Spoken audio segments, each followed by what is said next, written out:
When it comes to long-term business success, your employees need to be challenged.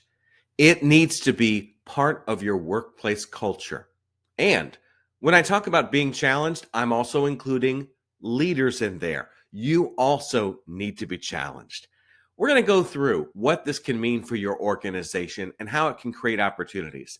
First, my name is Ken Okel. I am a professional speaker, and I talk to audiences about ways you can improve performance on the job.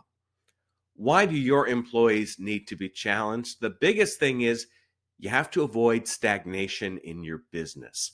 Maybe you're slow but steady in terms of growth, development. Every year you grow a little bit, great. Do the same thing the next year, great. You're doing well. However, if there's some sort of disruption, inflation, for instance, the game suddenly changes, and is your business able to adapt to those changing conditions? Some do, some don't. I believe it's important to build up change muscles ahead of time. Now, what does this mean? Very often, I think it is good for people to question the way they do things. Doesn't mean that the old way is necessarily wrong, but you want people to take time on their own to think about, could we make this process better? Maybe there is some automation that could remove several steps. Perhaps there's just something else that you're doing simply because it's been done in the past, but it's no longer as effective as it once was.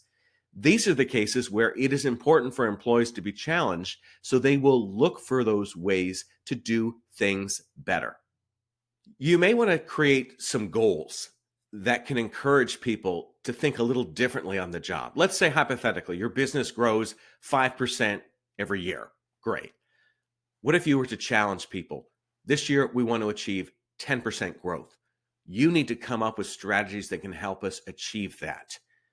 This challenge is not designed to be mean, but rather to get people into a slightly uncomfortable situation where they're really going to have to examine themselves and their position, market opportunities, and figure out a way to do things better. Without the goal, I don't know if people would have the inspiration to change. Again, you're not being mean, but you're letting people know we're going to have to evolve sooner or later. Why don't we start now so we don't encounter problems down the road? Your employees need to be challenged, but they also need to understand that they are being supported by you. You can't expect people to suddenly become innovative if they have no time to innovate. This may mean giving them opportunities to research things, network with peers in search of new ideas, or even just have time to think out, how could this work? Talk to other parts of the organization. Make sure the idea is possible. That doesn't happen unless you give people the freedom to explore, and sometimes it may come to nothing. But you don't get innovation unless you're trying. Finally, employees need to be challenged, but they also need to have the tools to get the job done. If you want them to try new things, that may mean they'll need new equipment or software. Something may have to change, and you may have to adjust the bottom line to make it happen. Make sure, if you're going to commit to some sort of change, that people have the tools to make it happen. They can't reinvent the wheel if you don't give them the opportunity to. As a leader, how are you being challenged? Are you going to conferences where you're learning about new ideas, reading trade journals, or just networking with your peers? Make sure that you're not isolated from the marketplace and perhaps falling behind.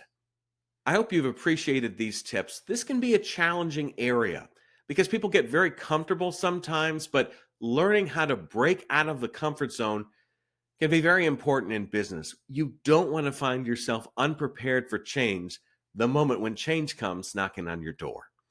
For more about me, go to my website, kenokel.com. While there, you can look at some of my speaking presentations, listen to my podcast, The 2-Minute Takeaway, and read my many articles.